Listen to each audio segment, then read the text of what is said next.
All right. Good folks. I will call our December 9th board meeting of the Abbotsford Board of Education to order. Once again, we're meeting because of safety concerns online, but we most certainly do welcome those who are joining us through live streaming. At this point, I would like to acknowledge that we are meeting tonight on the traditional and unceded territory of the Sumath First Nations and the Mathwee First Nations. With this, we respect the long-standing relationship that Indigenous people have to this land, as they are the original caretakers. And at this time, we're going to hear a playing of our national anthem.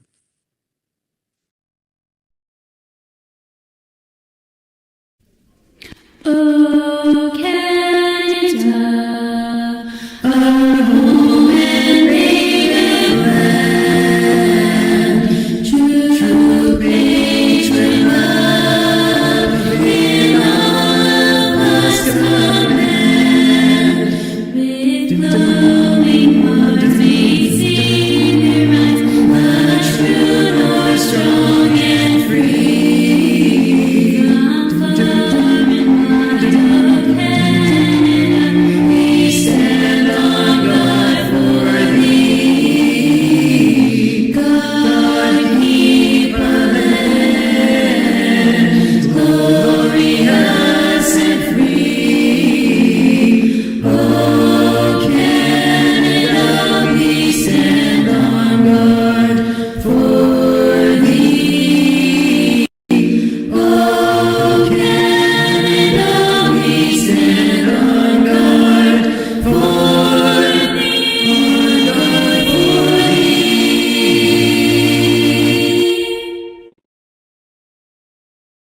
Man, do we ever live in a beautiful country? Anyhow, looking for adoption of the agenda.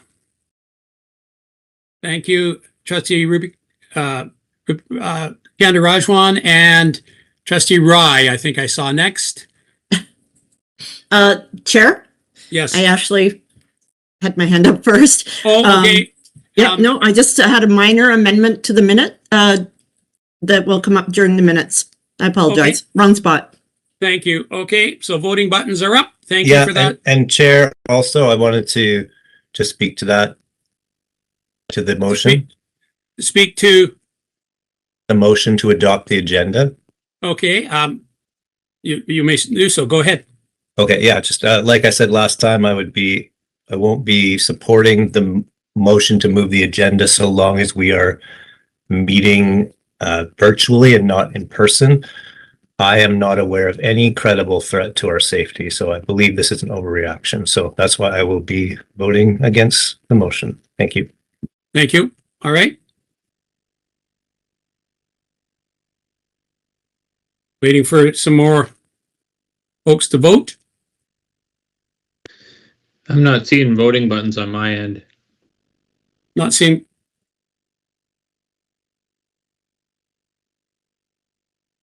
Can you? Chair, I'm just going to confirm. I have Trustee Kenda Rajwan as the mover. Who is the seconder? Trustee Rai. Thank you.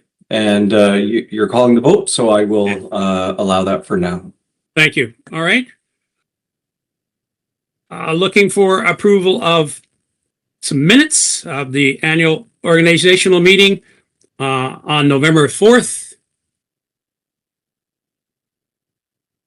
Wilson moved. Thank you. It's hard to see you now that with this new configuration here, so maybe I'll Wait just take seconds. Okay, thank you. All right. Trustee White, Trustee Wilson moved, Trustee White seconded. With the view I have, I don't see everybody, so you'll have to just say it verbally, all right? Chair, Superintendent Ning has his hand up. Oh, okay, thank you. Sorry to interrupt, Chair Peterson. We're just having some technical difficulties with the live stream. So our communications senior manager needs to pause and just restart it. So we just might need a couple of seconds to restart the feed so that it comes through for the public. Good. Thank you. Okay. Thank you for that. So let's take a quick relax here then. Yeah, thank you. I'm going to just pause this and we'll restart the live stream. Okay. Thank you. Just give me a moment. Yep. No problem. Okay, just for the benefit of the chair, that motion was passed, so I'll move on to the next agenda item when you're ready. Thank you. We are back online. All right. Well, welcome back, those thousands of viewers. All right. Okay. So our next item is Move to approve. move to approve consent items. Thank you, Trustee Second with the Rye. request. Wilson? I think it's a public board meeting. Move to approve. Yeah. Oh, I'm sorry. We're at the public board meeting. Yes. Thank you. Seconded Yeah. by Trustee Wilson. Wilson with the request. Please. Go ahead. Just in addition to the minutes, which is just friendly, I've already sent it to our assistant. But in the minutes to note, time to time, due to intermittent technology issues during the public meeting, Vice Chair Wilson stepped in on behalf of Chair Peterson as necessary. That's it. Thank you. And I appreciate you having stepped in on that. I think I have my technology problem solved. All right. Thank you. Okay, so we're looking for voting buttons on that.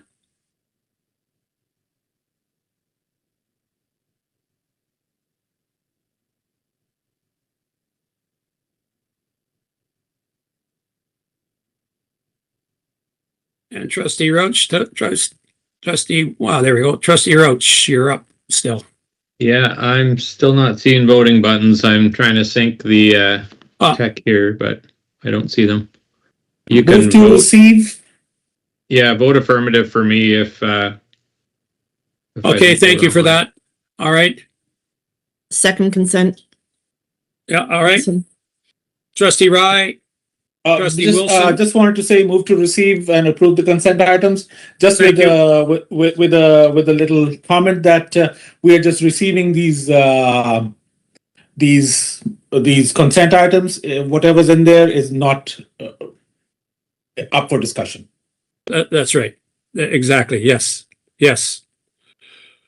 Okay, so looking for, Seconded. and I think we had a mover already on that. Wilson had seconded. Okay. I had moved it. Thank you. Trustee Wright, Trustee Wilson, thank you. I'm not seeing hands and things, so it's a little more difficult to, all right, and we're looking for voting buttons on that.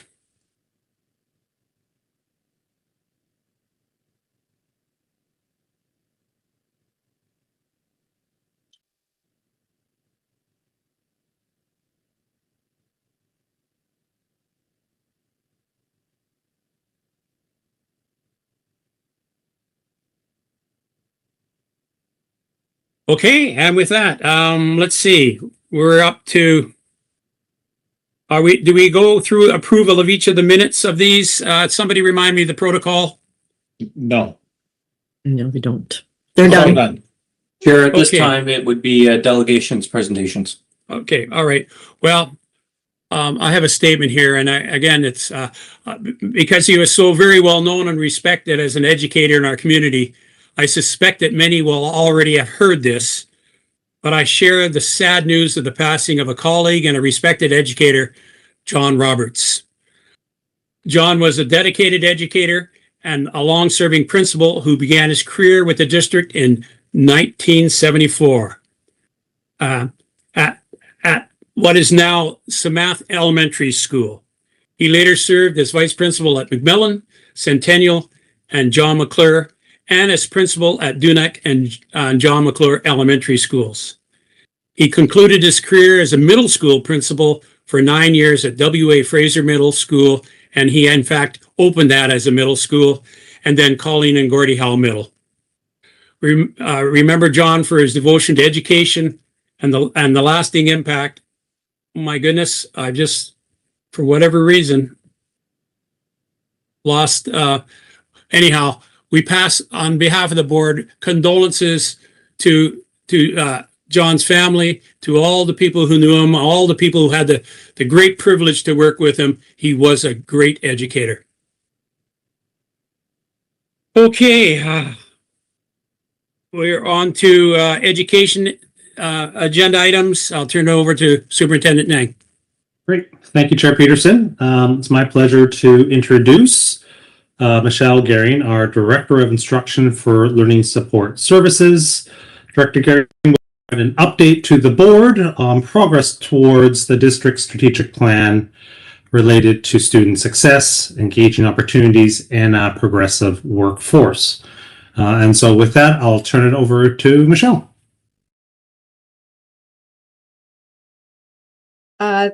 Thank you, Superintendent Ning. Good evening, everyone. I am very happy to join you this evening with a report on the contributions of the Learning Support Services Department. Looking back at our last year's strategic plan. I've got Carissa controlling my slides for me, so we'll keep going. I apologize in advance for any coughing. I have a lingering cough that just won't go away. So our LSS team works in close partnership with schools, families, and community partners, all with the goal of maximizing the learning potential of each and every student. And we did some work at the start of this year as a department to explore our shared purpose. And as a collective, we are committed to fostering trusting communities where everyone belongs, is valued, and is empowered to develop their potential and thrive. And so this sense of belonging and empowerment is at the heart of everything that we do, and it guides our approach to supporting students across the district. Our LSS department is made up of a very diverse team of professionals who work together to support students across the district. So all of these roles work collaboratively with schools to address the unique needs of our students. This year, we've added several new positions to our team. Those are marked with the asterisks on the slide. And, you know, the change in staffing and these additions reflect our ongoing commitment to addressing the emerging needs and enhancing support for students and staff. And so together, this large district team forms the backbone of our efforts to foster inclusive, supportive learning environments in every school throughout our district. Across the district, we also have a robust network of school-based supports. And I think it goes without saying that EAs play a vital role in supporting our students with disabilities and diverse abilities. And this year we have more educational assistants than ever in our schools. But alongside EAs, school teams include learning support teachers, counselors, and youth care workers, and they all work collaboratively to foster inclusive learning environments at their sites. So that was just a bit of an overview of the department and some of the learning services across the district. Now we're going to go take a look back at last year and some of our strategic priorities. First, starting with the pillar of student success. So keeping in line with the district and the board's strategic priority of literacy, we had an objective to support the literacy development of students with disabilities or diverse abilities. And last year, our team engaged in several key activities to advance this goal. I'm particularly proud and excited about a pilot project that we did that brought literacy instruction to non-speaking students through a program called Early Reader Skill Builders. And we piloted this in middle school. As a result of that, we're actually expanding ERSB into most of our secondary schools this year. So really addressing literacy and the right to read for each student. We also worked to increase accessibility to literacy. We're fortunate to have provincial partners like SETBC or ArcBC to deliver presentations and share strategies for students with a variety of accessibility needs. And we also began exploring new technology and AI tools to further enhance literacy support. This learning is ongoing, but there's lots of really cool opportunities with that. And so these activities reflect our commitment to breaking down barriers to access and ensuring that each student has the resources and opportunities they need to be successful in literacy, regardless of their ability or disability.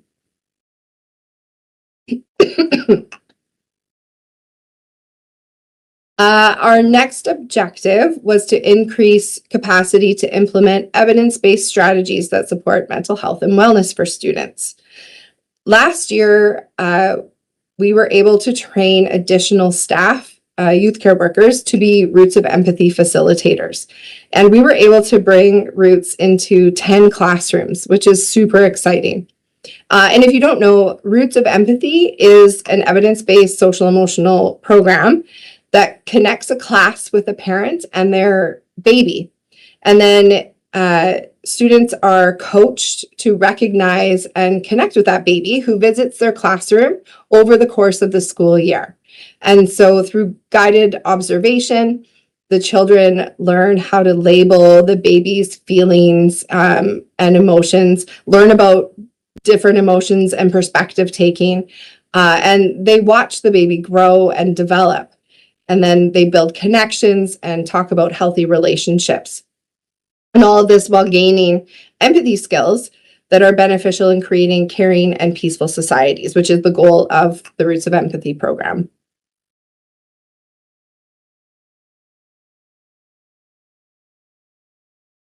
Schools are actively engaging with our department to learn more about how to implement universal strategies that promote the holistic incorporation of SEL learning in classrooms, so that SEL becomes not something we do, but just how we do everything. Educators across the district are engaged in this work with us, and we were really excited to support SEL inquiry projects at 8 schools last year, and 24 environmental design initiatives working with teachers to create supportive, calm, and regulated learning spaces. So all these different activities are helping educators to integrate social emotional learning into everyday classroom experiences, with our goal of fostering environments where students feel safe and valued and empowered to achieve their best.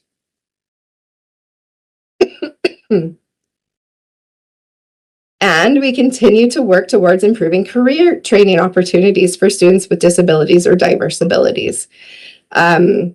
Last year, our team supported students through a variety of activities, including organizing mock interviews, facilitating community work experience placements. We have more businesses that are partnering with us than ever before, really exciting opportunities in our community. And helping students to earn certifications like WMIS and First Aid, which then they can add to their resumes.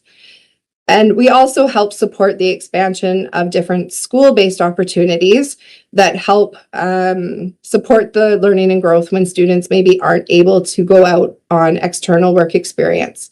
All of these experiences are providing that real-world opportunity and build practical skills that will hopefully prepare our students for future employment opportunities when they leave us. So that was our student success pillar. We did have also a couple goals under engaging opportunities.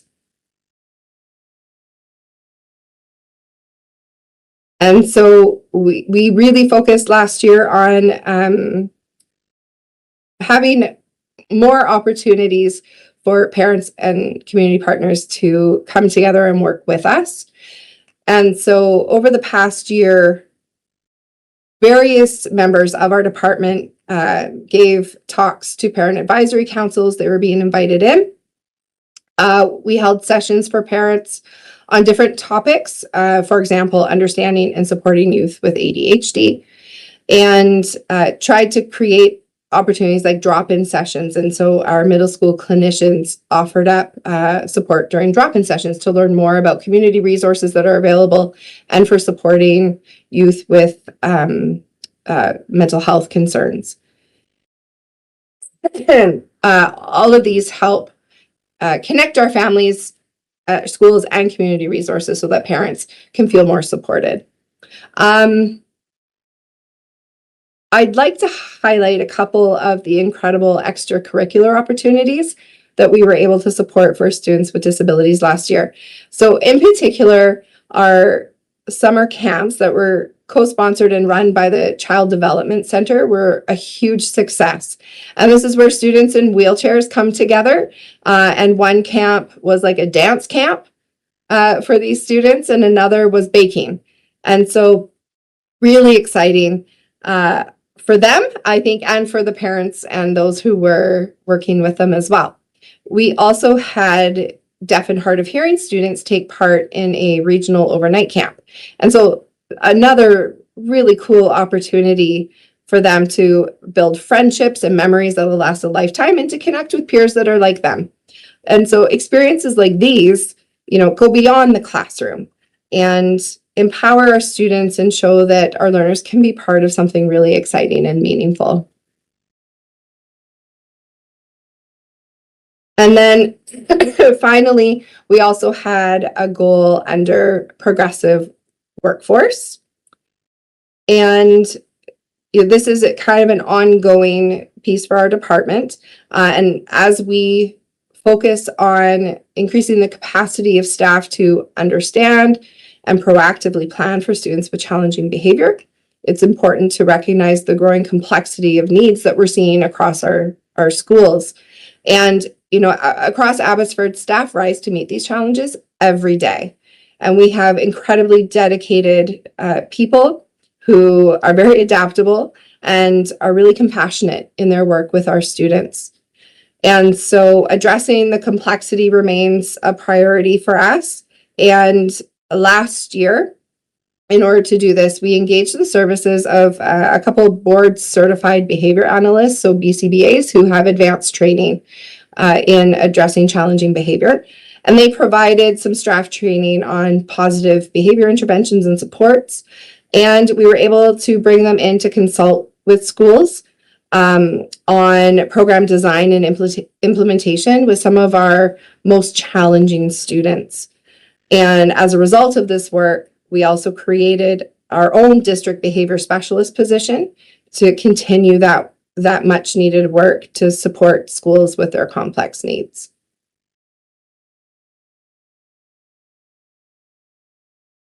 And that brings us to this year. So looking ahead to what's in store for the 25-26 school year, we continue to have some similar priority focuses, building on some of the momentum that we started last year. And so our key focus areas will be continue to be literacy for students with disabilities, looking at well-being, safety, work experience, and strengthening those strategic community partnerships. And these future plans reflect our ongoing commitment to supporting each learner and fostering inclusive, thriving school communities. So really excited to continue this work and this journey that we're on, and to celebrate everyone who is a part of the work that we do. They all have such meaningful impact, and it's really important work. And so Christy and her team have done a video. This is the first one I've done. And so what is the story of the LSS department? I hope that you'll be able to see kind of the fulsome approach that we're taking through this video and the celebration of those that are doing amazing work in our schools.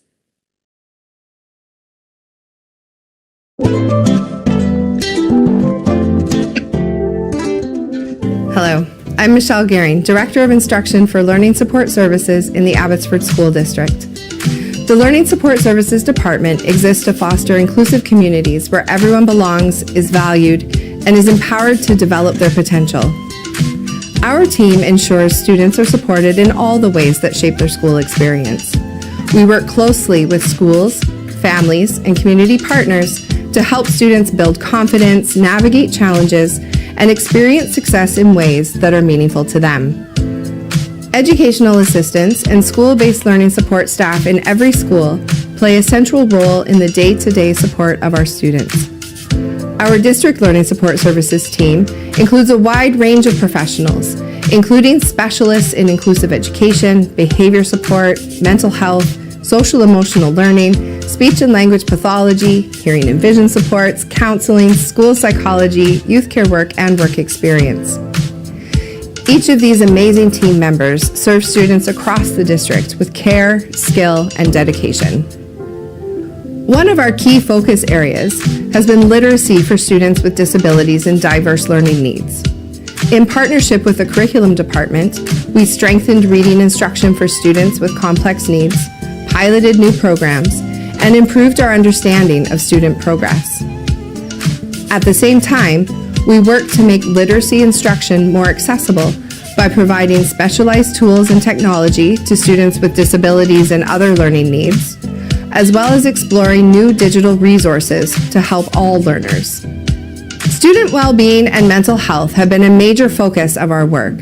Our teams bring programs into classrooms that help build empathy, work with outside organizations on substance use prevention, and facilitate small group activities that support students in managing worry and stress. We also offer learning sessions for staff focused on both student and adult wellness. Alongside this, we partner with schools to enhance social emotional learning in classroom activities through training, classroom programs, and school-wide inquiry projects. We have also guided schools in creating learning environments that feel calm, welcoming, and supportive of focused, regulated learning. Another important part of our work focuses on students with disabilities as they learn and grow beyond the classroom. This includes career training such as mock interviews, community work placements, and training programs like First Aid and WMIS. Staff have also created meaningful school-based opportunities like cafes, popcorn carts, laminating services, and car detailing. Inclusive extracurricular opportunities, summer camps, and regional programs are also available thanks to our community partners. These experiences help students gain practical skills, build confidence, explore future employment pathways, and create lasting memories. We deeply value partnerships with families and work to build strong, trusting relationships through presentations, school meetings, and drop-in sessions with our clinicians.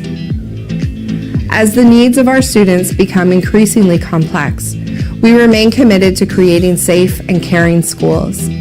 Staff across the district participate in crisis prevention training, we have expanded access to behavior specialists, and we approach complex situations with trauma-informed planning, always mindful of each student's unique circumstances. These efforts help ensure that responses are proactive, safe, and supportive. Our learning support services team are dedicated to ensuring that each learner experiences a true sense of belonging, is celebrated for their individual strengths, and is provided with meaningful opportunities to grow and succeed.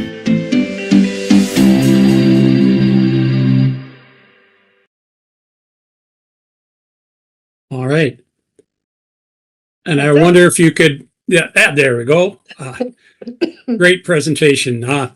Questions, comments from colleagues? Trustee Wilson. Thank you, Chair Peterson. Ms. Gehring, I just want to thank you for your report and the work that you've done. When you read the actual progress report attached, quite a bit has been done. So I have a question and a comment, although I've already made a comment. Another comment. One is that I love the word each that you used in your video. I'm a big fan of each because we have over 20,000 students and none of them are the same. So thank you for that. I saw the superintendent smiling because he knows that that's a word that I love. My question is, looking at your strategies from last year as it applies to the board's strategic plan, were there any that were just too difficult, were removed, that you're going to bring forward for next year? What does that look like as you move into the new year? I think, you know, for this year's plan, I am definitely going to streamline because we have, you know, for each of those objectives, we have a lot of parts on our work plan. And so, you know, the team was a little bit disjointed just because there was so much. So this year I am going to narrow it down a little bit, but everybody is really keyed in and we're being really intentional and targeted with some of the work plan to make sure that it's more fulsome. Like the team does amazing work, but we're really trying to promote that alignment across our department itself. And so that each, you know, like mini department within LSS can see themselves reflected in the work that we're doing for the strategic plan. So it'll continue with the same themes, just, you know, a little bit more focused and with more intention. I don't know if that answers, if that's. It does. But again, thank you for your commitment and your leadership in LSS. Appreciate it. Thank you. All right, Trustee Kaler. Thank you, Chair Peterson, and thank you, Ms. Baring, for that presentation. That was amazing, especially that video to sum everything up at the end and recognizing so many people. And that it's just so inspiring and so motivating to see the amazing work that is going on in our district, right? A quick question I did have for you. I'm just curious, through the vape-free program that we saw from Stanford University, were there any pre and post program data indicators collected to measure the change in student knowledge or even attitudes or behavior? And you know, based on those outcomes, if we do have those reports, is there a plan to expand this district wide, or what are your thoughts on that? That's a really great question. I don't have the details around if there were any pre or post. Mm-hmm. I do know that that is a program that Stanford put out. There are resources available for the different levels, and that is something that we're looking at as part of our, I mean, with Stanford, it's around nicotine prevention or whatever, but it is part of our bigger strategy around substance use prevention, fitting under that wellness and well-being category. So there is a plan to continue facilitating that work. I'm sorry, I don't have the details of where it was run, if there was pre-post, so. No problem, and thank you for sharing that. It's just very important, right, that young students know the implications of using substances, especially when they're so young. They just don't know, right? So if there could be something, and of course we will explore that. There's having something district wide where we have that prevention piece. But thank you so much. All right, Trustee Candarajwa. Thank you, Chair Wilson. Chair Peterson. Thank you, Ms. Garing, for Old the habits, presentation. and that's quite okay. I know, right? Thank you, Ms. Garing, for the presentation. A couple of comments. I appreciate hearing that we have more EAs in our district because that's been a common conversation of having more EAs on the floor. I saw in the video that there was a dog that comes to the schools, and that's so great because in my kids' class today, I saw the dog.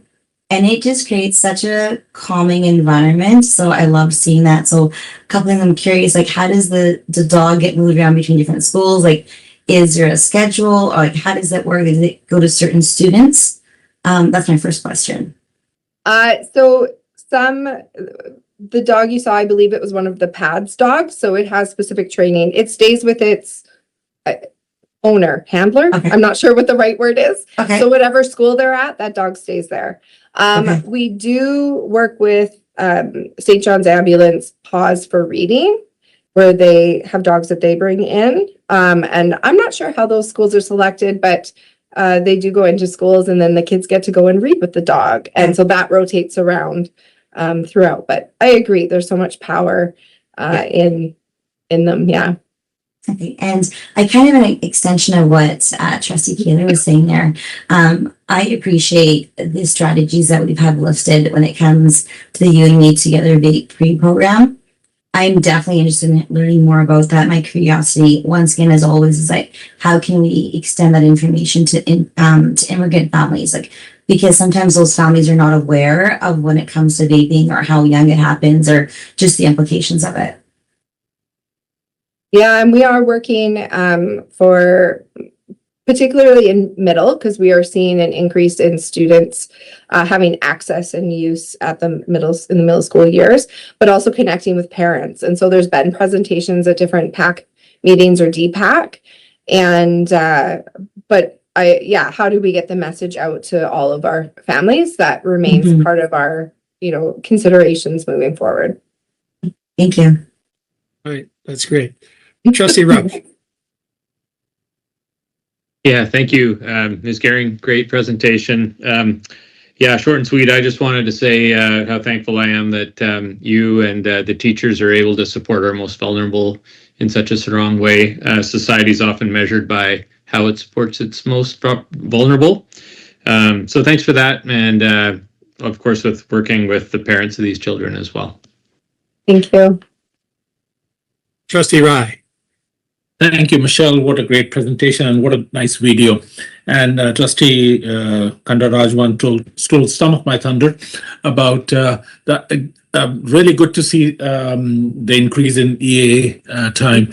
I just want to know two quick things. What does ASL interpreter means? What does ASL stand for? There are too many abbreviations everywhere. That's a American Sign Language. So we have a few students in our district who are fully deaf, and we employ the services of an ASL interpreter to basically translate for them in the classroom so they can participate. Oh, thank you. I think I knew that, but old age was kicking in. And the CALM curriculum, that sounds like a really awesome piece. So can you just explain what happens there, or what do we do there? Maybe I need to come in there as well. Something. So the COM curriculum, I for the life of me, I can't remember if COM stands for anything. We just always called it COM curriculum. It's a project out of the Child Development Center. It's an early intervention. So kindergarten, grade 1 program. It has, I don't know if you've been in schools, if you've seen Marvin the Monkey and all of that, that's part of COM. And so teaches students to, again, recognize emotions, talk about our feelings and how we express them, work through kind of those interpersonal challenges that they might have between students, and strategies for helping to feel calm. It also teaches students some of the neuroscience around how our brains work. And so, they were really key in teaching our little kids about, like, kindergartners around, when you get upset, you flip your lid because you go from your thinking brain to your, I think, loser brain, or I can't remember what they call it. So it does a lot of that teaching in the early years to build the awareness and the understanding so that you can regulate yourself and get along with your classmates. So it's a pretty good program. No, thank you, Michelle. One more comment, Trustee Kandarajwan. Thanks, Chair Peterson. Just going to what you're saying there, Trustee Rai, if I'm not correct, Ms. Gehring, I think that's the program that started at the Child Development Center, right? That's like the Melvin or Marvin Monkey. My kids went through it, and it was phenomenal. It's so age appropriate for the early years of how to talk about what you're feeling. So it's very well done. Thank you. I think we all need to take a class in that. We could use a lot of this for sure. But I'll end by saying thank you for the presentation. Thank you to you and your staff for the great work you do. You take care of yourself. You get rid of that cough. We need you. And you have a great holiday season. Thank you so much. All right. And I'll turn it over to Superintendent Neng for our next presentation. Great. Thank you, Chair Peterson. Happy to introduce Tracy Chris, our Director of Instruction for Curriculum. And so Director Chris will We'll talk to the board about some of the work and significant progress being made in the areas of early learning, childcare, literacy, numeracy, language and literacy strategies, along with technology integration, which is all part of the board's strategic plan with a focus on student success and engaging opportunities. So I will throw it over to Director Chris. Thank you, Superintendent Nang. Carissa will be advancing my slides, and I'm excited to share our work with you from last year in the curriculum department and a little bit about where we're headed this year. This year in particular, we've been receiving so much positive feedback from the field about the alignment between the work that we're doing in different areas within our department, the co-sponsorship between our work and the level assistant superintendents, and then our clear focused work towards empowering educators while fostering collective efficacy and capacity.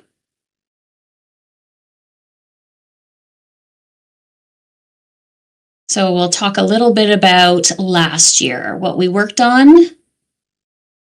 And most of our work, although not all of it, falls under the pillar of student success. Since June, we've made additional progress in expanding childcare in the district. Before and after school care has already increased by another 120 spots. Infant and toddler has increased by 22 spots. I wanted to show you these books that Santa was giving out this week at Strong Start. English books as well. These are being given out, I don't know how well you can see them, throughout the year at any sessions where we can bring the community together with ages 0 to 5. And we have brochures on helping your child to read, really wanting to bring that literacy into the family. And we have it in a variety of languages as well that families can choose from. And we're hoping to bring that literacy in 0 to 5.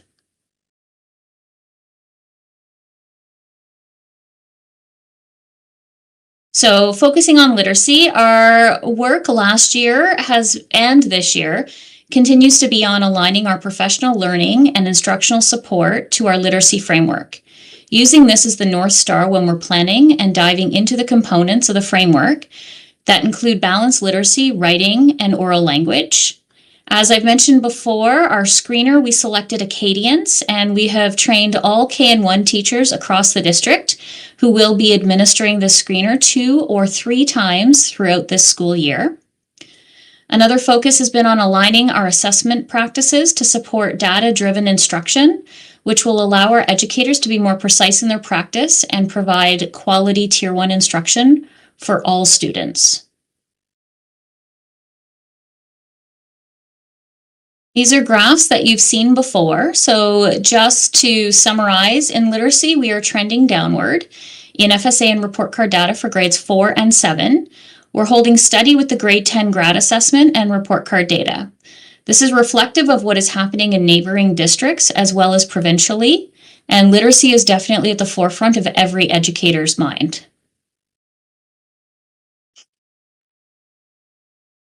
Our focus last year was on supporting educators with understanding essential strategies and tools to build students' sense of number, fact fluency, and computational skills, because we know that having a strong sense of number and being able to think flexibly about them is the foundation for success in numeracy.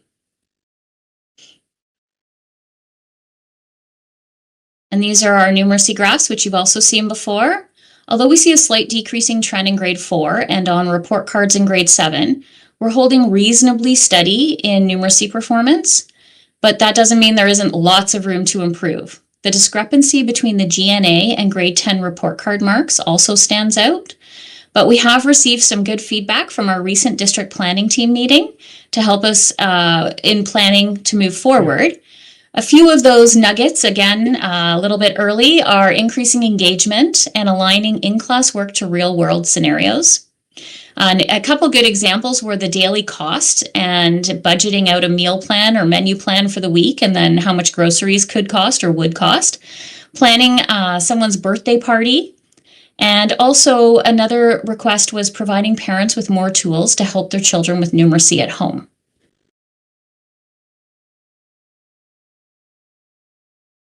Our digital tools, we've really focused on using them to increase equitable access to lesson materials, communication with students and families.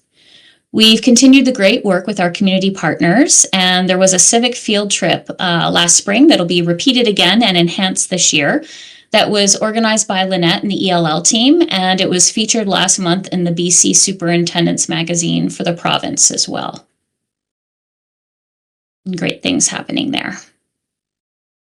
And another pillar we dabble in is engaging opportunities. So looking at technology, EdPlan Insight is our data management system for the district. And it has definitely, we've focused on increasing meaningful use of this tool so that we can know our learners better to provide the necessary precision in practice that's needed to best meet the next steps for learning for each student. And that's looking at this from a classroom, a school, and a district level. We're continuing to advance AI literacy and governance in the district, proceeding with caution and clarity, but also with optimism.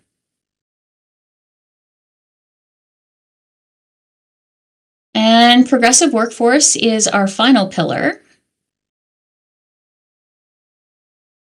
Pauline is our mentorship helping teacher, and she collaborates with the helping teachers in our department and HR to foster community and mentorship for all new educators, but specifically last year added a focus on internationally educated teachers. She and her team strengthened teacher education partnerships and successfully prepared and onboarded our UTalks, which are uncertified teachers on call.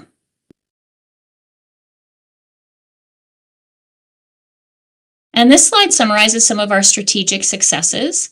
The Culture of Reading project that was in 11 schools last year, there were quite a diverse range of projects that each school wanted to dabble in, and we provided some support, but more of a financial support and some guidance, and had them come together so schools were able to choose what they wanted to work on and put a proposal forward. And we definitely saw an increase for the love of reading in those schools through some of the different strategies that they use. So taking that information and informing our plan for this year was really helpful. So focusing on building not just a love of reading, but critical literacy skills throughout the district.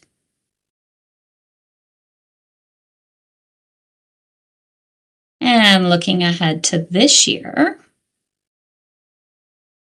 So if I had to summarize our future plans that have already begun this year, the focus of all of our work, it comes down to 3 big goals: consistency in quality practice at every school, alignment between district departments, our department, and across all 3 levels with the strategic plan, data-informed decision-making, the importance of knowing every learner and making instructional decisions that help each student move forward on their own learning journey.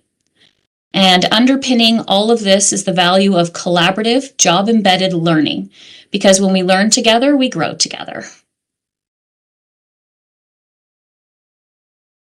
Oh, love this.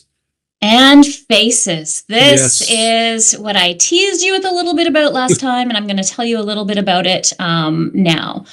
So this really is about strengthening the collaborative culture of learning in the schools that we're working on FACES. So there's 8 schools. This is our core business. Egos and titles are left at the door, and it truly is about the team working together to help determine the next best move for this student at this time. So a sample of student work is brought forward that's by a student of mystery that the teacher is curious about. They've identified where they believe they've identified an area of learning or growth for the student in an area of literacy or numeracy. Most of our schools are literacy right now, almost all of them are focusing on that. And they bring the sample of student work forward, and the team, which includes the principal leading the learning at the table with a knowledgeable other who's a helping teacher, and the team of teachers, 2 or 3 teachers from the school, They all look at the student work and they determine what might be happening for this student. So the classroom teacher will share like a really fulsome picture about knowing knowing the learner. What are their strengths? What are their needs?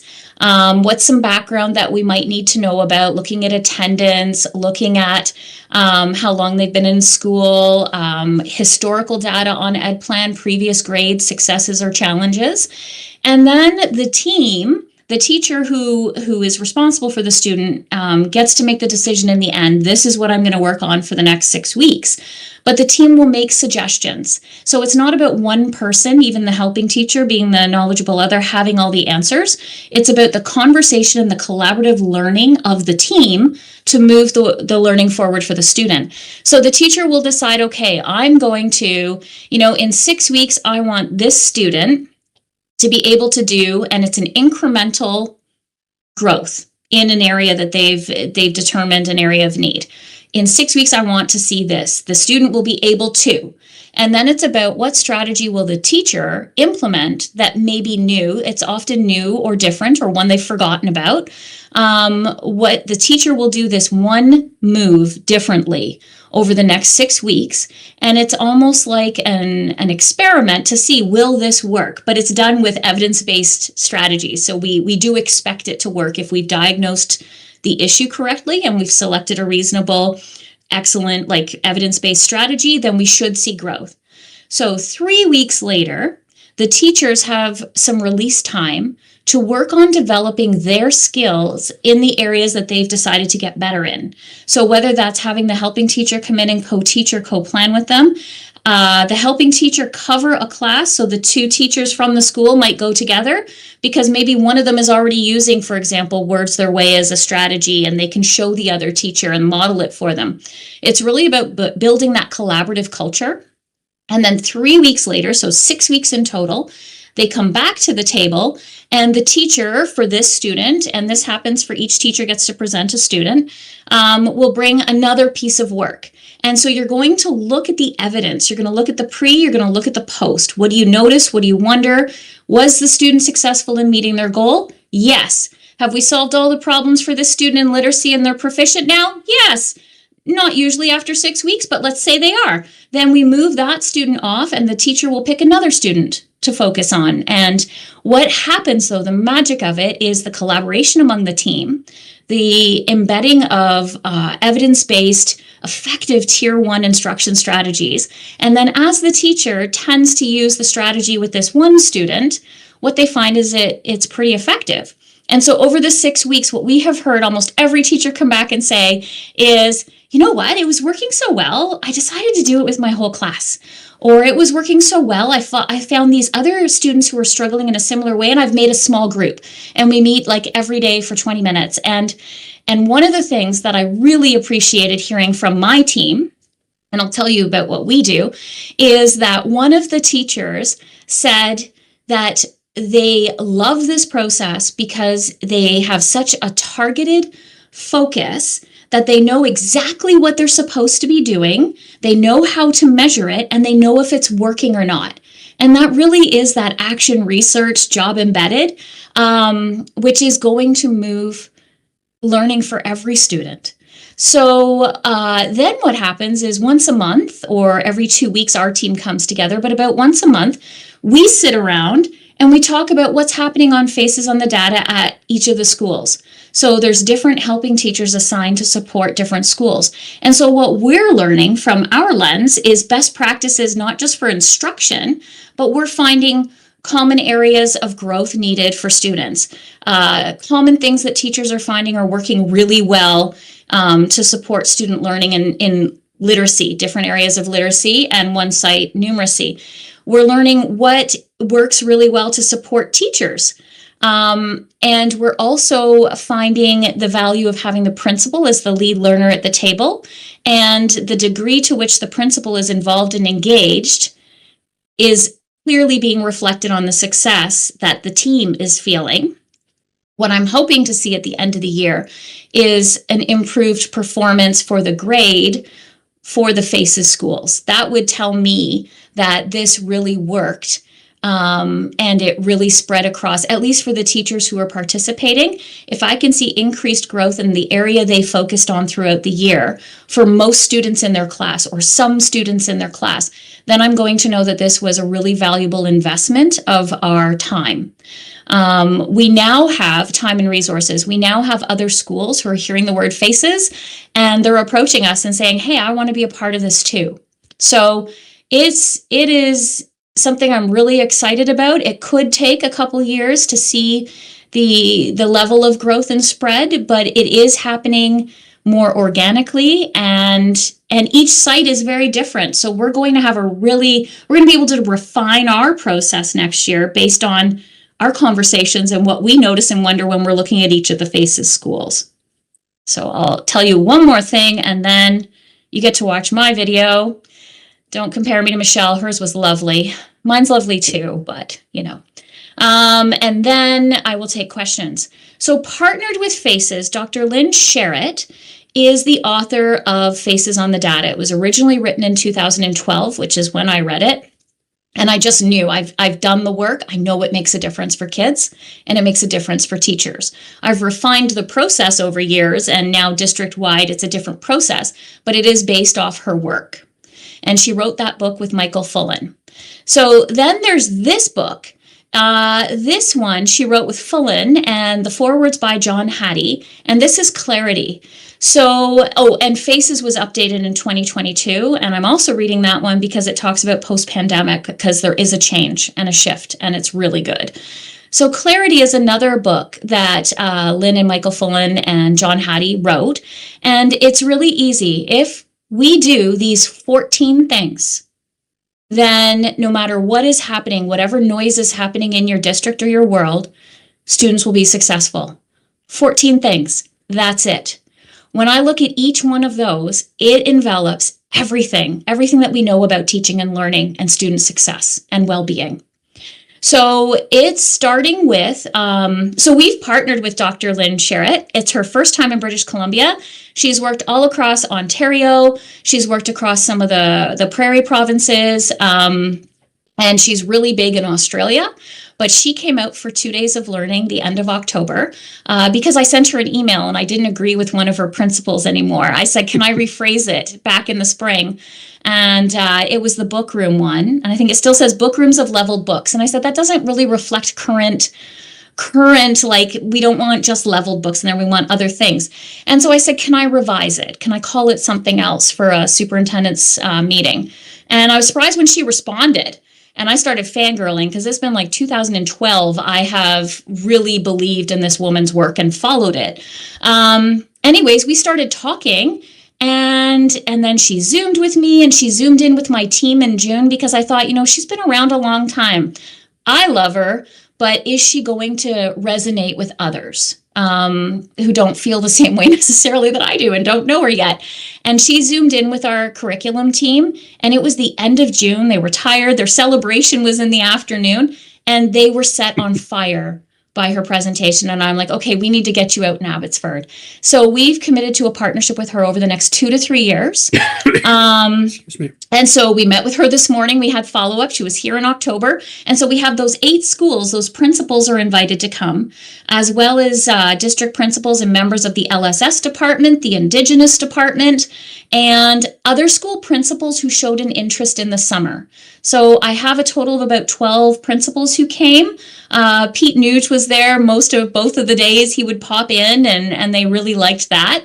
The principals did because they felt that he was supportive of the work. And so we're really focusing right now on number 1, 6, and 14. And number 1 sounds easy. We need to have shared beliefs and understandings.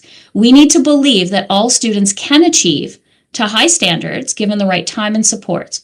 All teachers can teach to high standards given the right time and supports, and that we have high expectations and early and ongoing intervention for all, and that all leaders, teachers, and students can articulate what they do, why they do it, and what they're learning. And that's the key. 6, the case management approach is our FACES.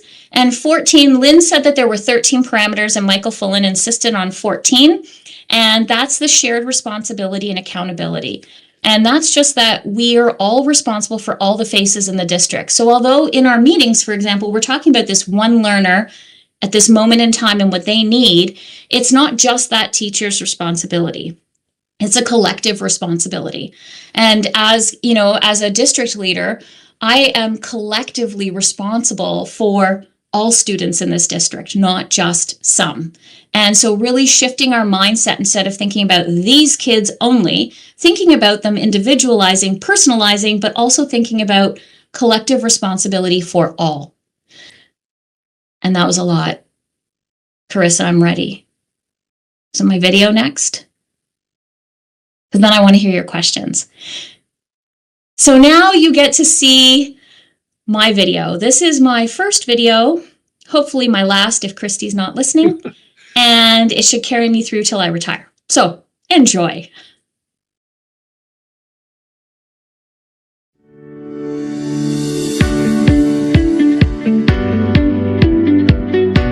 Hi, I'm Tracy Chris, Director of Instruction for the Abbotsford School District. In our curriculum department, our purpose is simple: to support teachers so they can best support our students. Everything we do is focused on helping every learner succeed, from early learning right through to graduation. This past year, our work reached students at every stage of their learning journey. In early learning, we expanded access to childcare with more than 200 new spaces, strengthened inclusive practices, and put a strong focus on early reading and language skills from birth to age 5. These early years make a big difference, and this work is helping children begin kindergarten with a strong foundation. In literacy, we worked with schools to better understand student progress and provide earlier support when it's needed. We expanded our culture of reading work in 11 schools and helped teachers use clear, timely information to guide their instruction, so students receive the right support at the right time.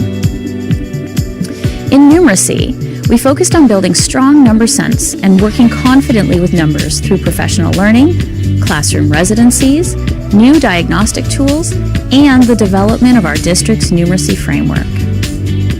For our multilingual learners, we expanded language supports, strengthened partnerships with families and community groups, and helped students and parents access learning in ways that reflect their language and their culture. This ensures all of our families feel welcome, informed, and connected to their school community. Through responsible technology integration, we have improved family communication, strengthened data-informed decision-making, and prioritized ethical and equitable use of digital tools, including growing our district's capacity in AI literacy and governance. At the heart of all of this work are our people. This year, we supported new teachers, helped internationally trained teachers transition into our schools, strengthened partnerships with universities, and focused on recruiting teachers in high-need areas. When we invest in our educators, students will benefit in every way. As we look ahead, our focus is on consistency, alignment, and personalization. In the coming year, we will fully implement the literacy framework, launch the numeracy framework, expand targeted interventions, and deepen community engagement with a multilingual and inclusive lens. We are also strengthening job-embedded professional learning and using data more intentionally to guide our instructional decisions. Our team is excited about the process and the journey in deepening collective responsibility for every learner through the FACES project and our partnership with Dr. Lynn Charette on Clarity. This work is transforming how we know, support, and challenge each student and how we build capacity together as educators. In Abbotsford School District, putting faces on the data means more than numbers. It's about seeing the individual behind every data point. The FACES framework helps school teams, teachers, administrators, LSS, and ELL staff establish a shared language to identify learning gaps, set personalized goals, and implement targeted interventions. Our approach is rooted in Dr. Lynn Charette's 14 parameters, guiding us towards shared beliefs, early intervention, and collective accountability. Our curriculum department is proud to work alongside educators, families, and community partners to help every student feel supported, included, and ready for success. Together, we remain focused on creating meaningful learning experiences for every student.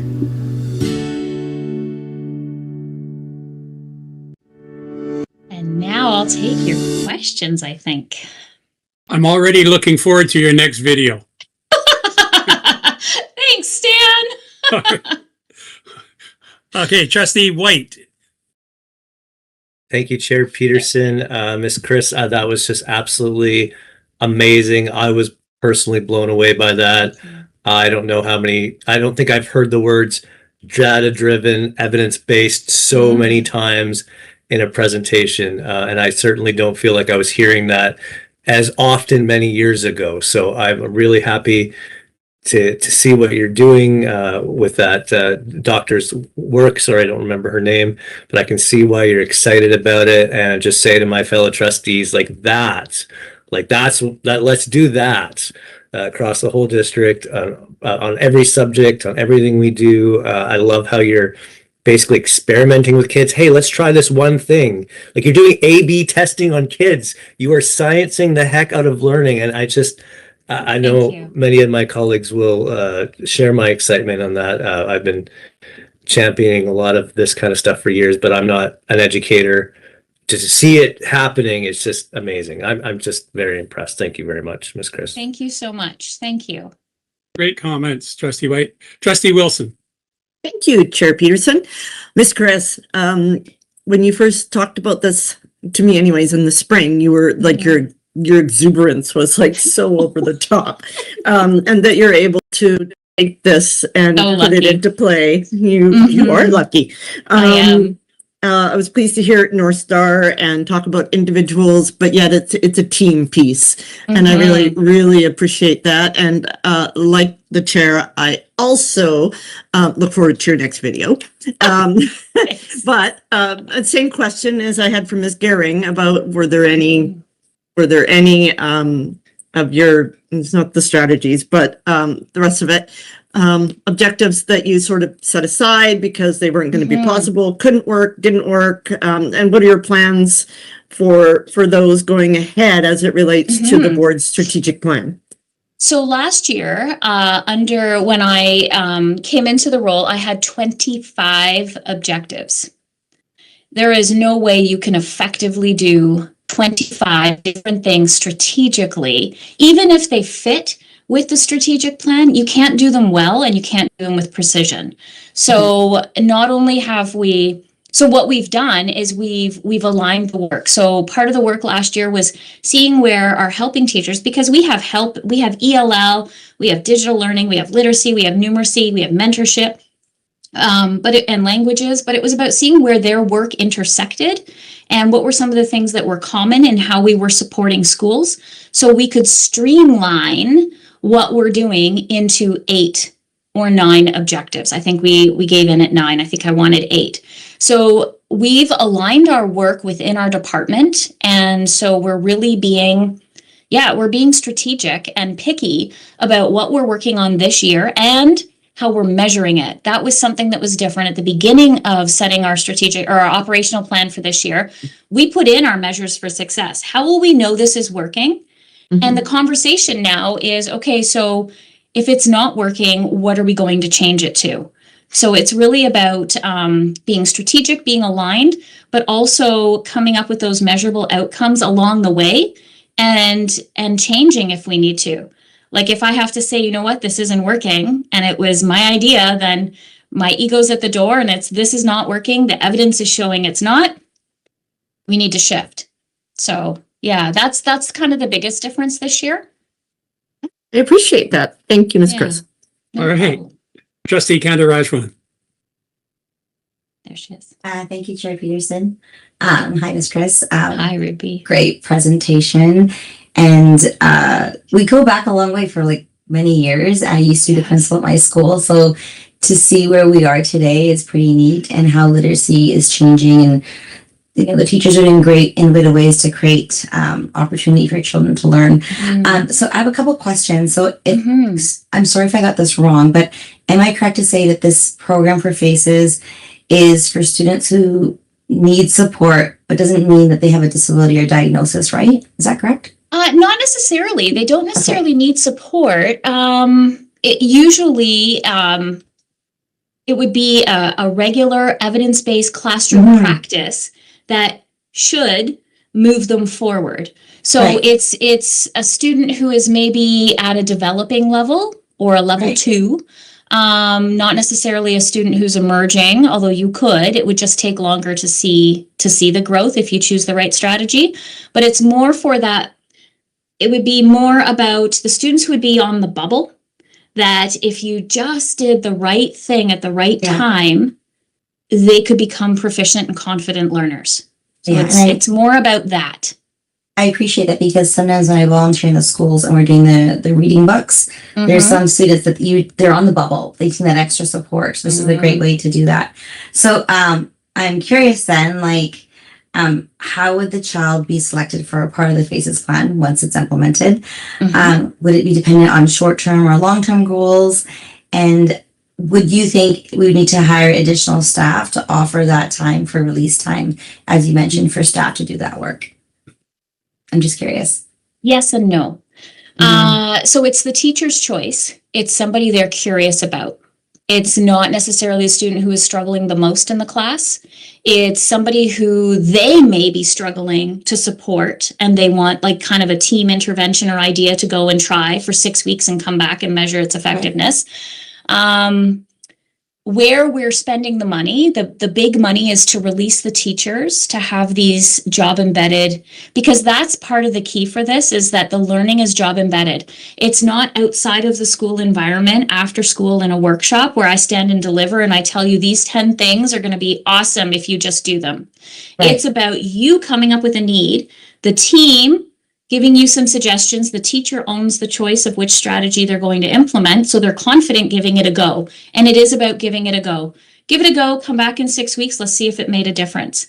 So I did get money from the board. I hope you remember you gave me money for this, because I will be asking again this year. And you gave me $45,000. And then I would say a significant chunk of my budget as well is going to provide the TOC release time for the schools. So rather than buying stuff, I'm buying time, and I'm providing the support in that job embedded scenario for the learning to happen. And we're still doing great Pro-D. And the people who come to Pro-D and really love it and take ideas back are still doing that. But we're also, and so these teachers are sharing at staff meetings. Lynn Sherritt talked about data walls to know every learner in your building. And there will be a video coming. Christy's on here. She's committed to it in the new year. There will be a video coming from a couple of the principals and the successes they're finding in their schools, because seeing principals on fire for new learning that's about data and students and their teachers is pretty awesome too. So does that answer your questions? Yeah, it does. And thank you. Thanks. All right, Trustee Kaler. Thank you, Chair Peterson, and thank you, Ms. Chris. Your excitement says everything. It's just so amazing to see everything going on. And maybe you don't have the numbers. I do have a question, but this just came up. Do you know how many languages are spoken in our district with when it comes to students? So I would have said over 90, but recently Lynette and I have been talking about it for the brochures, and she's taking the top 5. She says over 100. Wow. Over 100 languages are spoken in the Abbotsford School District, and that we are the 3rd most diverse community in Canada. So, Really? so we're an amazing place for all of these things to happen. And if I can just quickly say, I'm able to do this work and the things that are happening because of the support of the board, but also because of the support of our senior team. And so our work is aligned, and that is the difference that people are noticing and naming this year, is they're seeing that through line to the strategic plan, to what's happening in the levels and the senior team, to what's happening in curriculum, LSS, in the schools. So Yes. we're in a really lucky place. Absolutely, we sure are. Okay, a quick question. So the introduction of the family portal, have you seen or has the team seen an increase when it comes to family communication and just overall engagement? It's not great. It's not bad. It's good. It's like 30 something percent. Like I'd say 30 something percent of parents or families will log on and download, and this is for secondary only, and download the learning updates. MyEd is releasing a new update and an app, so it's supposed to make it easier. I think they flipped the switch in January. It's supposed to make it easier to be able to log on to the portal and get access right from your phone. So we're hoping that that will encourage more people, more families to log on. I think it's definitely seen an increase in engagement from families who may not have had access to the report card before. Because if I have a grade 10 student and he's not doing so well, he's not going to log on to MyEd to show me the learning update. He's going to make that as hard as possible for me. So if I have my own login and I can log in and I can still check. Now, I can't really see consistently progress across the district in the same way for every school, every student yet. We're working on an assessment inquiry in secondary, but it starts with values and beliefs. So that's a bigger journey. But what I can is I can log on and see absences. Sometimes I can log on and see different assessments. I can definitely get the grad status update, and I can get the learning updates quarterly when they're posted. So I would love to see 100% of people loving MyEd, logging in, and maybe we'll get there. Yeah. No, thank you so much. We honestly do appreciate everything you do. It's important and special work. Thank you. Trustee Rye. Tracy, wow. That's the one word I can say. Amazing stuff going on, and thank you. I have two questions, maybe you might be able to answer or not. First, the partnerships that's happening with the local teacher education programs.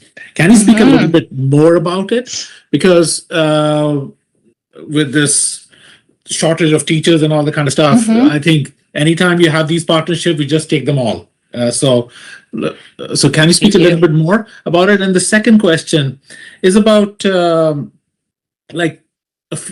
a number of years ago, in most of the French immersion,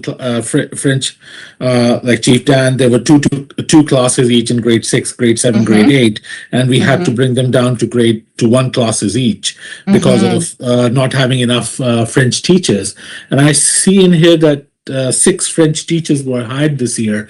Are we thinking about it or on track to maybe give more choice to French speaking students, or is it still a bit too far away to go back to 2 classes? So your questions center really on recruitment, and so we're doing some really standard things. We show up at the right fairs. We look at the fairs that successfully bring us candidates back to the district where we have hires. And we strategically go to those ones. Usually it's Natalie and friends, Colleen, and they'll go out. So for example, in Winnipeg, they went to a Francophone university, and they were trying to recruit French teachers, and nobody came. And they would go to Toronto, and we would be successful, and we would be able to recruit French teachers. And so when they were debriefing it, one of the things that's in common is the cost of living. The cost of living in Toronto is comparable to here. So when you come here, you're not like shocked, hopefully. I still was a little bit, but not totally shocked. Whereas when you come from somewhere like Winnipeg, where the cost of living is easier or lower perhaps, you wouldn't want to make that jump to somewhere where it's going to cost you that much more to rent or buy a house. So we're strategically going to places where we know we're going to be more successful. And then we have partnerships with SFU, and we have their candidates come out, and we do, Colleen, and not me, but Colleen will bring them through, and the helping teachers, and we'll host them in our department, and we'll answer their questions. She'll take them on a tour. That's really effective. Our partnership with UFV is something special because it's local, and we have a lot of retired teachers who are now faculty advisors at UFV. So we stay in touch with them. We invite them to things, professional learning or work that we're doing. So when they're looking for placements, they're calling us first. And so we're trying to get them placements in our schools, and then we're trying to show them what Abbotsford can offer as far as support. And Colleen and her team are amazing at that. And so we want to make them want to work here. And the other thing that's kind of a little more organic is when UFV is looking for a presentation on AI literacy or something to do with numeracy, our helping teachers will always say yes. And they say yes because they get in front of teacher candidates, and then teacher candidates can see, wow, if I go to Abbotsford, I'm going to be so well supported because look at what they're doing.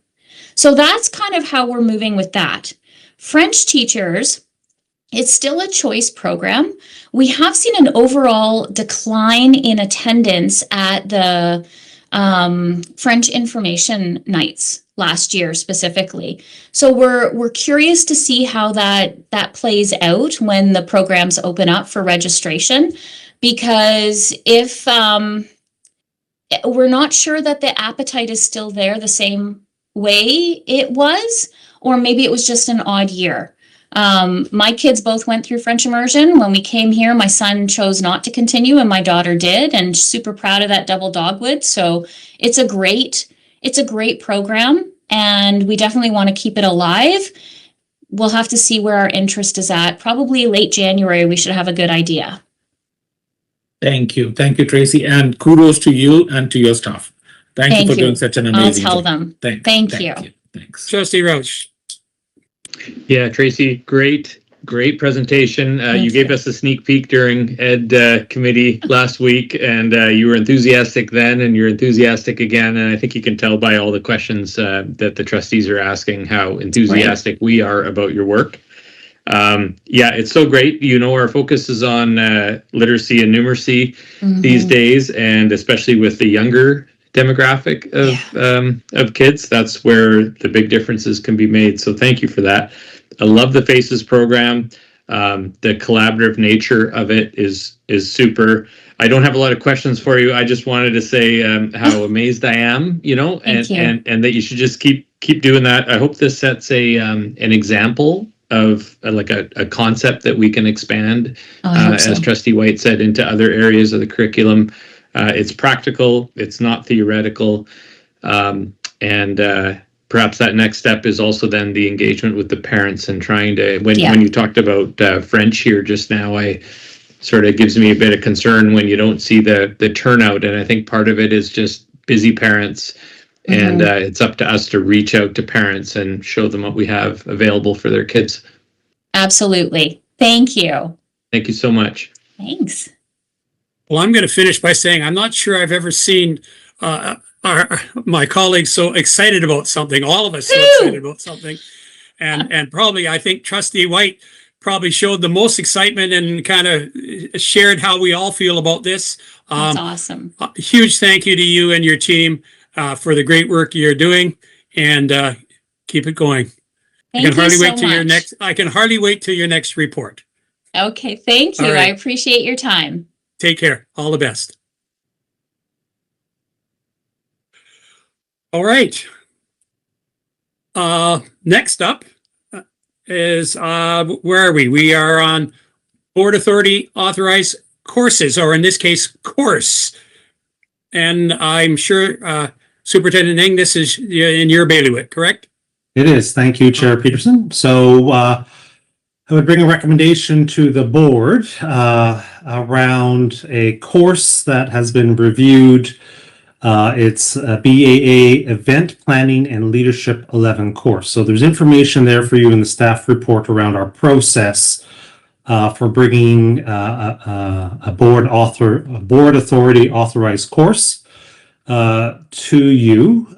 So this particular course has been reviewed and vetted through ministry criteria, and it is to change our existing or replace an existing Leadership 11 course with an Event Planning and Leadership 11 which would include an applied design skills technology component so that it could meet the credit requirement if a student chose to take it, the ADST component of the grad program. So the recommendation would be that the board approve the BAA Event Planning and Leadership 11 as a board authority authorized course, and further that the Board of Education approve the replacement of BAA Leadership 11 with this BAA Event Planning and Leadership 11.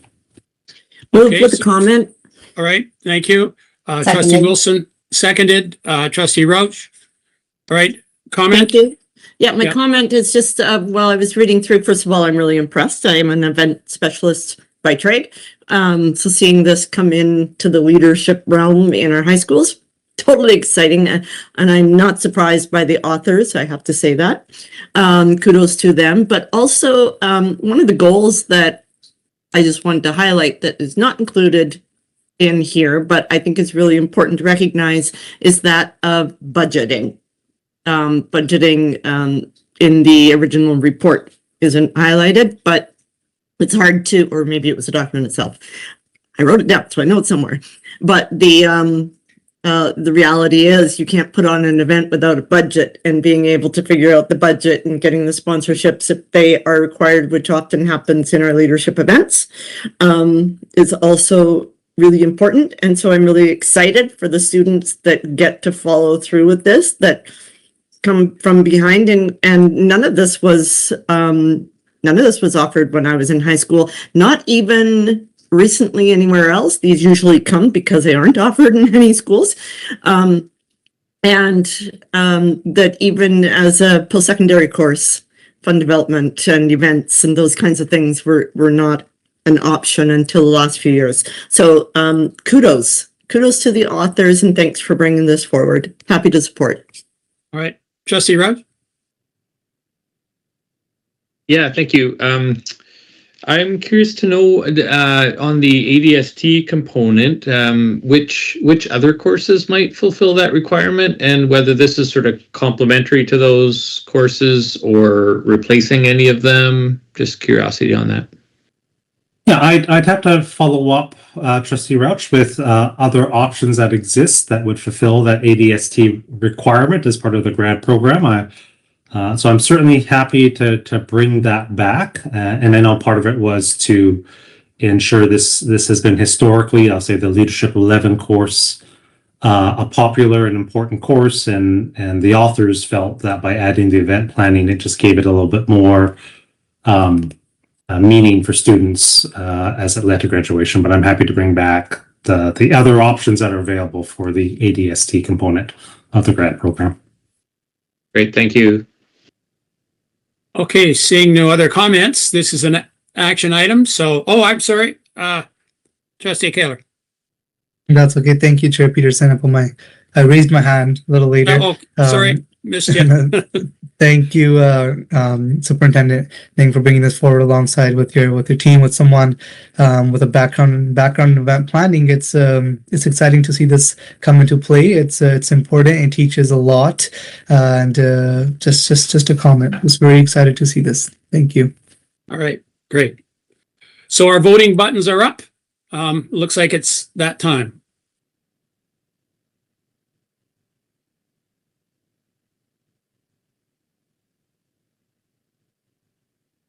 Okay. And an information item, Community Matters Award. Superintendent Ning, do you want to speak to that, or? Sure. Yeah, okay, thank you. I can bring it up. So every June, the Community Matters Award is presented by the board to organizations or individuals who have exceeded their community service mandate and have made significant contributions to the students in our school district. And so there's a long history of community involvement with our schools, and this is the board's way of recognizing exceptional organizations and individuals, and bring to the public's attention that our nomination period for the 2026 Community Matters Awards will open up in January 2026. So in previous years, it would have opened up prior to the new year, but this year we'll be opening nominations in January. And for more information on the details around nomination criteria and timelines, it can be found at our www.abbeyschools.ca. Great. Thank you for that. Okay, I think that ends all the reports on education. We're into operations. Secretary Treasurer Neil, we have 2 items here, starting with the budget guiding principles. Thank you, Chair. So as part of the board's process in planning towards next year's budget, we bring forward the budget guiding principles this time of year. The board has approved their mapping and calendar for budget process. And so we're providing this here. As you can see there, we're providing 5 guiding principles, which are very exactly the same as previous years. So maximize the allocation of resources to support the goals and priorities in the strategic plan. Commit to building a strong understanding of budget information through ongoing communications. Maintain a 3-year budget plan to ensure funding sources can support program initiatives. Maintain surplus reserve balances to respond to emergent needs, which are captured as, again, under our administrative procedure. And maintain a strong fiscal management policy. So as you can see there, we both have the guiding principles and the district response to those principles. And I submit this for your consideration as a Board of Education, for your support as we move forward into the budget process coming very shortly, starting in January. Thank you for that. Welcome any questions. Thank you for that. Yes, and this is not an action item, but if you have any questions, and I can't see everybody, so maybe there we go. I'm not seeing any questions, so thank you for that. And we recently had a by-election, and we welcome Trustee Kaler to our team. We were looking at sharing formally the results and the costs of that process. Yeah, I'll turn it back over to you. Thank you, Chair. Yeah, I appreciate it. And again, we're not looking for a motion on this, but in this particular case, you can see the report in front of you. We use the city's report because the city does run our elections. And again, very successful election, and similar to you, I welcome Trustee Kaler. As you can see here, the estimate is somewhere less than 200,000. Our best estimate, and this would be on your page, on their report, page 21 of 235. We anticipate the overall cost to be somewhere in the area of more than 180, but less than 200,000. And we did anticipate a higher amount as part of our initial estimate when we started this process in the spring, and very happy to share that the city put in process a series of considerations that really kind of made it more cost effective for us, and reduced the cost, but also obviously achieved a good result. So I submit this for information. Thank you very much. And we appreciate that. I know we were concerned with the cost to the district in having an election, and we asked the ministry to excuse us from these costs, but that wasn't accepted. But the good news is it's less than what we were planning. So I appreciate that report. Any comments? Thumbs up. I'm seeing thumbs up. All right. That's good. Thank you, everybody. I appreciate it. Okay. Now, reports by representatives on external organizations. DCSTA, is that for information only, or is any, Trustee Wilson, did you have comments on that? Yes, thank you, Chair Peterson.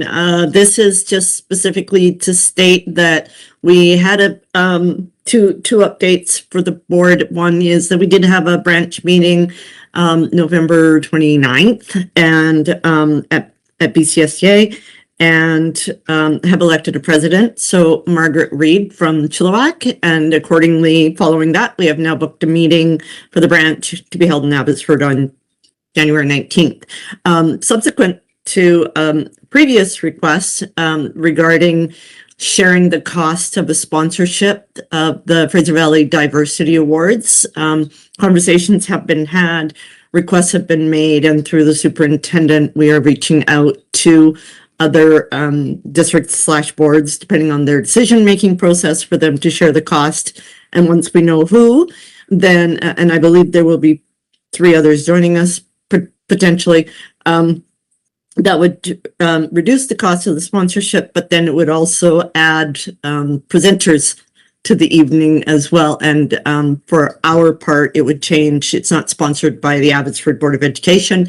It would be by those who decide to join us in this endeavor, recognizing their own students rather than just us recognizing their students as well. So I'm really excited about that. Thank you. Okay. And BCPC, Trustee Kandarajman. Oh, thank you, Chair. I just wanted to extend what Trustee Wilson was saying there, is that I appreciate that we had that conversation with other branches of that sponsorship. It's good to see. Okay. And did you have something regarding BCPC? Or is Yes, that I do. for information? Okay. Thank you. Sorry. We have the virtual annual AGM coming up on January the 29th. And nominations were in on December the 1st. Okay. Any other comments? If not, we're moving on to trustee meetings and events, and you can see the list there. Any comments on anything that you've attended? I've got a couple myself, but if yes, Trustee Kaler. Thank you, Chair.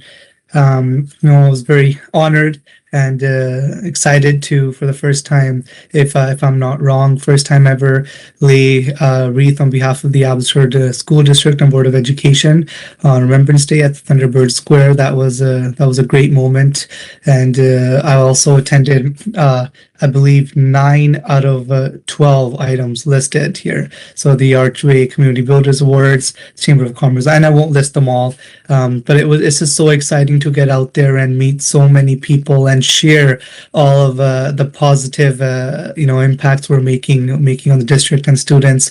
And so those 9 plus 4 more. So since our last public board meeting till today, I've had the honor of attending a lot of events and meeting a lot of good people and sharing some good stories. So thank you. We do have a wonderful community, and it's great to see our impact in so many ways. Yes. Trustee Kandarajman. Thank you, Chair. On October 21st, we had a public meeting where the Rick Hansen presented about the students and promoting literacy, and they talked about the readathon on November the 25th.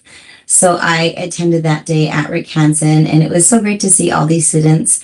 They celebrated with pizza, and they fundraised, and they made about $1,100, and that goes towards having new books in their school. And I got to read a few chapters in my book as well, and it was just great to see a space promoting literacy. Thank you for that. Trustee Wilson.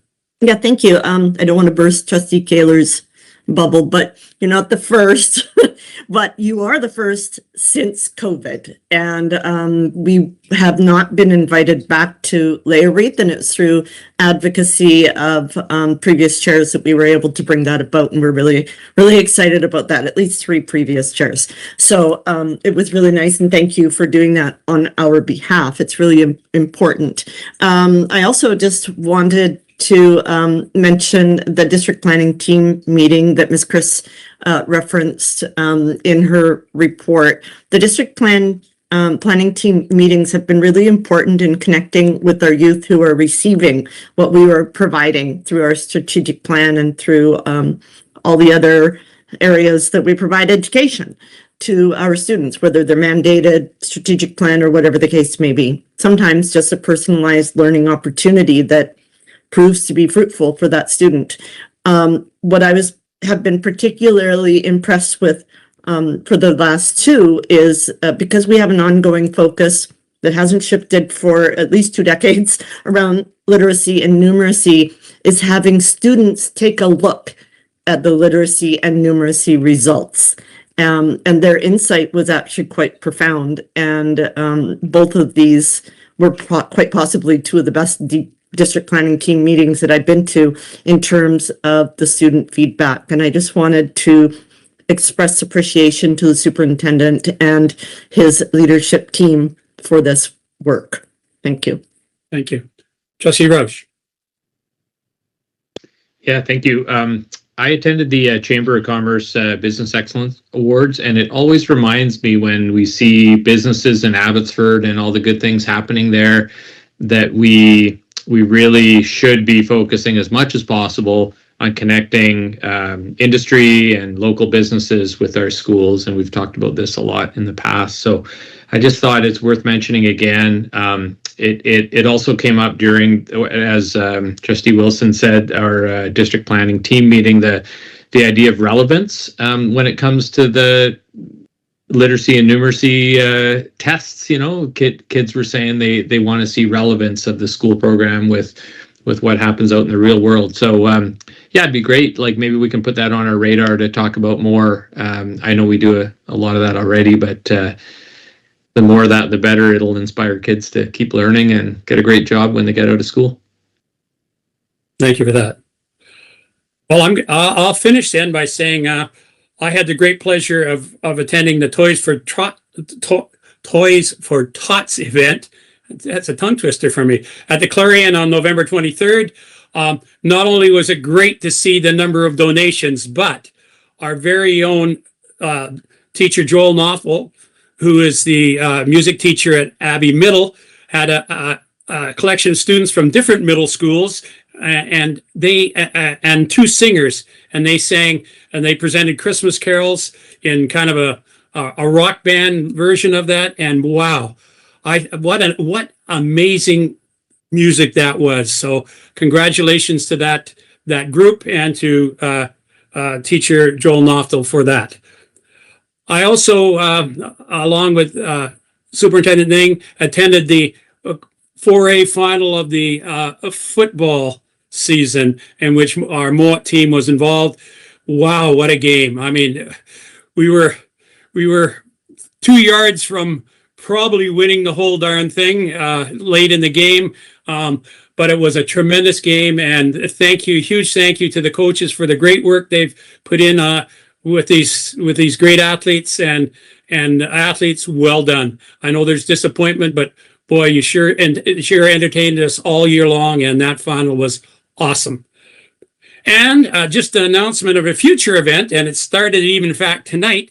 The city basketball tournament sponsored by the Abbotsford Police started tonight. It goes tonight, tomorrow, Thursday, Friday, with the finals of all of the divisions on Saturday at UFV, a change from where it has been over the last number of years.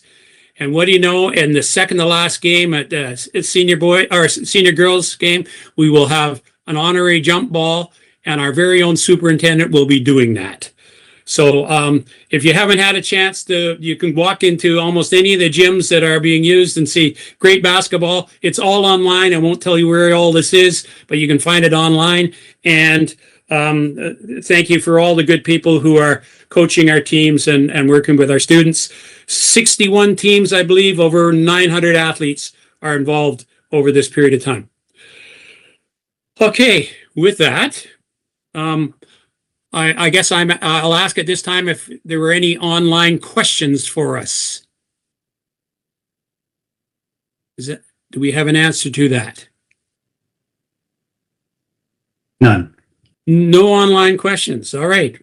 Well, then I'm going to, with a reminder to trustees and Superintendent Ning that we have some more work to do.